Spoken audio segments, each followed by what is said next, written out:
Hello everybody, I'm Bearpig here, or aka Guy, and today I am bringing you an introduction to the Binding of Isaac. This game was donated to me by one of my stream viewers known as Harry, so a big shout out to him for donating this game so that I can do a video of it. So without further ado, let's get into it. The first thing I want to make clear is that I am using XSplit to record this video, and therefore I'm not going to be doing After Effects editing like I normally would be with Sony Vegas and stuff like that. So yes, the game is in a 4:3 ratio, but you have got my face to guide you through the video, which is always nice to have. So Binding of Isaac, what is it? Well, it's from the guys who made Super Meat Boy, and basically it's evil. It's pure evil. There's really nothing more to say about it than that. This game will kill you over and over again. I have streamed this game for over 4 hours today and still not beaten it. This game costs £3.99 I believe on Steam, which is a fairly decent offer for the game, to be honest. So without further ado, we're going to jump straight in. I have already played some of this, so I've unlocked some of the characters, but I will just play as Isaac, which is the character you start as. Now, you usually have some sort of cutscene here, but it's not really important. So, as it says here, the moving is A, W, S, and D. You can hold down the arrow keys in order to fire, like so. You can press Shift or E to drop a bomb, and if you gain a special item, you can press space to use it. Now, here you see I've entered this room. There's rocks here and here, and then those are coins. Now, coins are used in the shop to buy items, but to break rocks, you have to use a bomb. And I only have one of them, and bombs can be very, very key to getting different chests and stuff. In every level there is a gold room, like this, which has now allowed me to get an item called Mr. Boom. So I'll be able to use that in order to break down those rocks, because Mr. Boom is just basically a secondary bomb. Now, it's worth bearing in mind that this game has, I believe, 6 levels, and every single time you play it, the whole of the game, the whole of the world is randomly generated. So you're never going to run into the same thing twice. And now you see there's sometimes mini-boss rooms. This is a mini-boss, Mr. Bomberman, and as you may have guessed, he's based off Bomberman.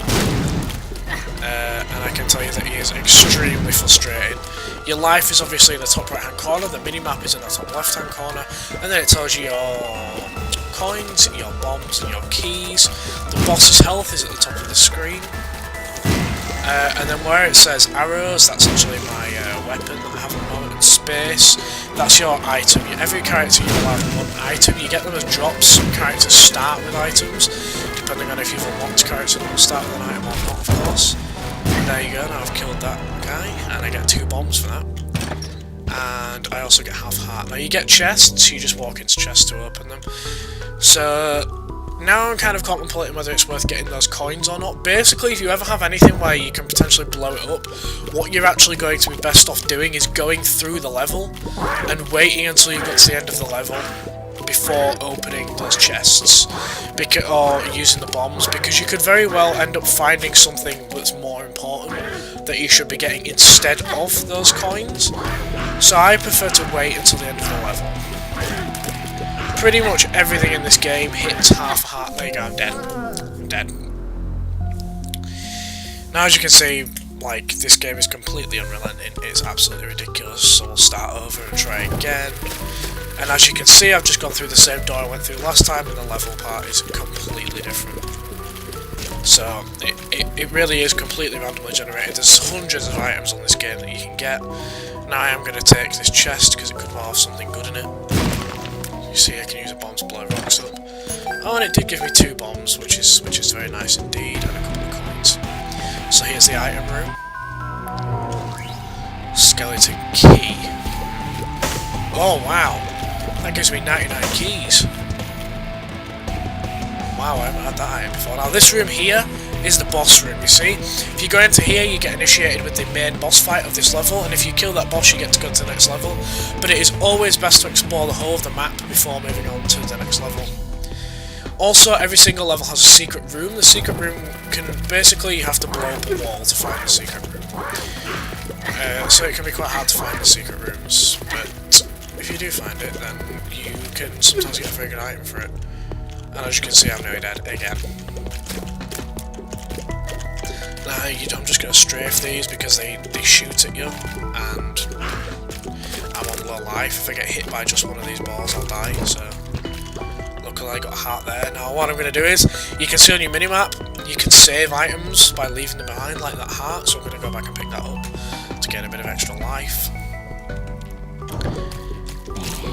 And then as you can see, there's various different types of creatures, and like within types of creatures there's stronger versions as you get further on into the game. For example, there's ones that like move faster and poison you and stuff like that, so there's a lot of playability in this game, and since it's random every time, you can beat it one time and then not beat it again in 300 deaths, you know? So there's a hell of a lot of playability in it if this is what you're looking for. Kind of a dungeon crawly kind of thing. If any of you are familiar with desktop dungeons, very much like that, but kind of just a little bit more cartoony, is probably the best way to describe this game. There's also rocks that have items inside them. They have an X on them, but I haven't actually found any of those. Now here's an example of a secret room, hopefully. There you go, you see. So I've now found a secret room, and inside here there's 6 coins. Also, always remember to put out all fires and blow up all the turds, because they can give you an item, so that's always worth bearing in mind. So I'm going to go and take the boss on now, and then once I've taken the boss on, I'll be calling it time for this video, and I'll probably do some a series on this game of just a road to me trying to complete it. So here's one of the bosses. The basic idea is just to move out of the way of it and shoot it until it dies. As you can see, the health bars at the top. This requires a lot of movement, this game. It's not very quick at all. Like, so you just need to be very careful, you see. Like, I've got it down to like half-life already. So, you know, it can take a lot of time, and it's very, very random in terms of, obviously it's completely random, but you could easily get very good or very bad items. If you get very good items, I've got to the 4th level on stream today, so you know, it's all there, it's all to play for, I suppose, and you can get very far with it very quickly. You just have to be lucky enough, I suppose, to get the decent stuff. And there you go, I'm just kiting this thing around now, and it is going to go down, hopefully. And there we go. At the end of a boss fight, you get given items like this, a coin, and then these silver hearts. And that's going to conclude it for a introduction to Binding of Isaac. A series should be coming soon. I have been Man Bear Pig, thank you for tuning in.